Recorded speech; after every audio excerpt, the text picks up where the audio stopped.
Komiti od bura mochung'ne chike mano jaila kodiochieng' ma kawuono dayo dho jokanyo auchiel gi jakom mar IEBC mane jatend piny owal. Okang' ma kamae biro tok doho maduong' ma pacho kae ng'ado bura chieng' tich ang'wen mar jumani mondo chenro ma dayo dhogi odhi nyime, chenro mano chungi kaluwore gi bura mane jokanyo adek odonjo ne jokanyo mano owal ni chenro nokotim kaluwore kod chik. Sharon Ong'ao gi ler mathoth.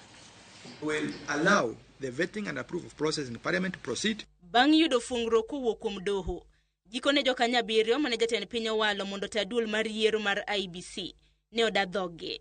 I, Erastus Edung Ethekon, Jerry Deritu, the whole truth and nothing but the truth. Karen Kigen Sorobit, so the dhoo.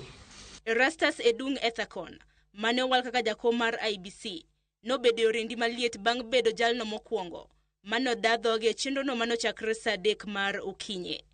Ethekon noyango ikruok mare mar tayo duol mar IEBC ponono ni biro puodhe gi od bura mamalo. I took this role knowing very well that there's a lot that is expected from us. There's a lot of issues that Kenyans are worried about. The issues, of course, of guaranteeing them free and fair election as per the Constitution. The issues of credibility, the issues of trust. I will be guided by the Constitution of Kenya and the laws of Kenya. Kaluwore gi liet mar komne, kako sebedo kanenore kind thuolo mag yiero mokalo. Erastus oyango moko kuom lokruok mochano kelo e duol mar IEBC. You run away to South Africa if you baggo the election and you leave us fighting one another. Chair, this is my country and I love it very much. That is why I came back. The moment I take that oath of office, I will know I have crossed just from being a mere citizen, enjoying rights in this country, but I will immediately become a duty bearer. E kindego Erastus bende noyudo pek mar duoko moko kuom penjo kaluwore gi tudruok mare gi jotelo mamoko. Mano penje kanyalo biro thiro tije e kind thuolo mabiro. I've known Honorable Nanoko when I worked with him as the county attorney for Turkana while he was serving as the governor.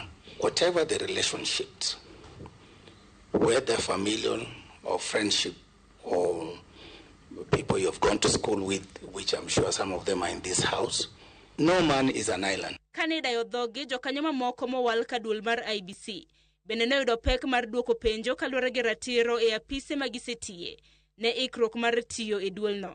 Kata kamano, ne gichiwo moko kuom paro manyalo bero kaka itayo duolno mar IEBC. Bringing in expertise in boundary delimitation because it fits in very well with my area of specialization as an expert in surveying and geospatial sciences.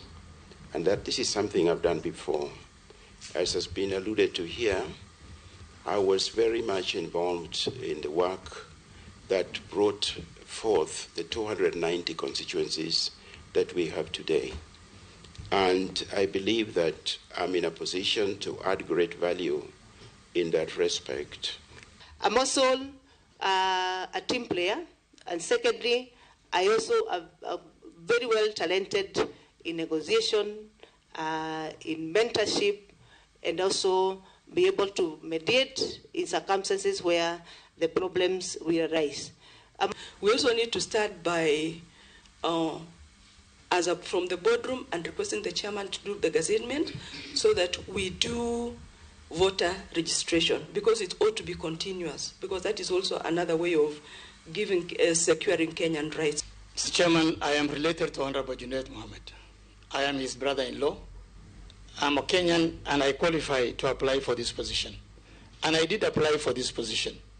And I was on the 1,800 names that were put on the newspapers of the list.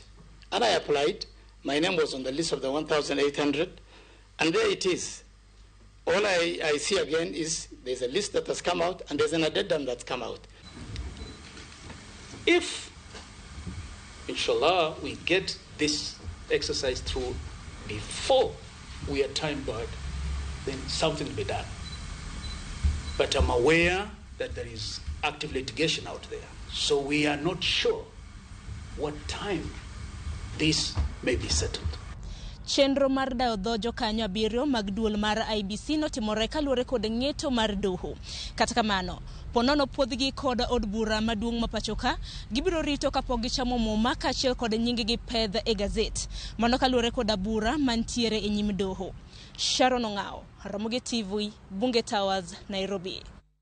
Erokamano nya Sharon Ong'ao kuom report machalo kod mano mabende koro terowa e yweyo wa mokwongo. Erokamano nya Robert Asoyo kod familia mare kontiere gwenge ma Yimbo wacho ni